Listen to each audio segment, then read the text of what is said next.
Can we diagnose diabetes with glucometers? No. Why not? The answer is they are not accurate. Why are they not accurate? There are many reasons.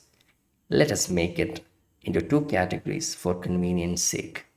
In the first category, we look into the glucometers and their strips. And the second category is what we are more interested and what we'll be talking about once this is dealt with. So, firstly, the glucometer and the strip. It is very evident there are many companies out there with their products. So, there itself, we know there is a variation and the quality will vary with the product. So, that is one point. Then, let us assume that we are using the best product out there. Then again, the problem is sometimes the strip may be damaged, sometimes the strip may be expired, sometimes the glucometer as such may not be properly maintained, and many other factors related to the strips and glucometers. Then there will be environmental factors like the temperature, the humidity around, the altitude where the patient is. So there are environment factors as well as the glucometer strip related factors. So that means they play a role in the result. But let us assume that we are using the best glucometer out there, and even then we cannot say that the results are accurate and we cannot rely on them to diagnose diabetes. Why? The main problem is these glucometers. If you see here, there is a prick made in the fingertip and a whole blood is coming up as a drop. Whole blood means there is RBCs, WBCs, etc. Now we must understand in the laboratory what we use is plasma to look for glucose. Here it is whole blood. Then another point is it is a very small drop of blood. So the quantity is quite less. So here itself we can see two problems. It's a whole blood is used, then the drop is a very small one. Or the quantity is quite low.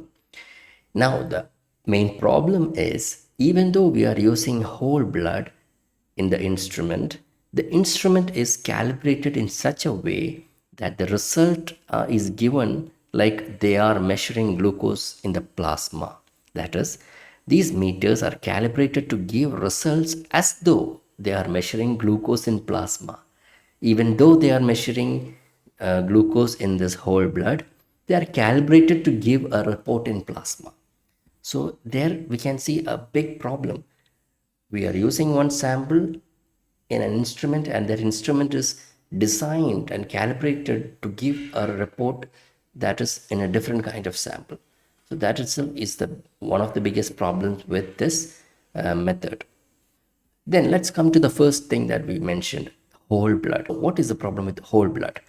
Whole blood we are using here, that is at the tip of the finger, is capillary blood. So capillary blood is quite similar to arterial blood. But in laboratory where we are testing with plasma, what we are testing is venous blood. So the sample is also totally different. One is venous blood and one is capillary blood. Capillary blood and venous blood will have different values for glucose. It is known that the results that we get in glucometers are 10 to 15 times lower than the actual levels. What are the other advantages for laboratories? The laboratories tests are usually done by trained technicians. Then they have a controlled environment with humidity and temperature under check. Then their instruments will be calibrated. The machines will be maintained. There will be an adequate quality control. Then the sample will be of a larger size. Here we can see the sample is very small, just a drop of blood. So are glucometers totally useless? No. Their use is to monitor sugar levels or glucose levels, but not to diagnose diabetes. But here we can use to monitor the glucose values. This may help the people to have a better diabetic control.